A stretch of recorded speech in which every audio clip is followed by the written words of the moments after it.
In Okeira town, there lived a landlord feared by all, Pajaga. No talking after 8 p.m. No cooking on Sundays. Water only twice a day. Then came Tunde, calm, quiet, but very wise. You fetch water 3 times.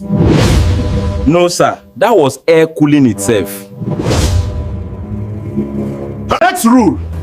If your shadow touches my wall, you pay a fine.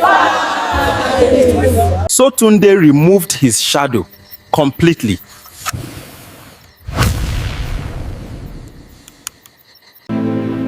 What belongs to me, but others use more than I do?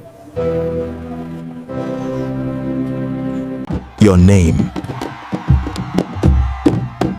From that day, Pajaga lost his power.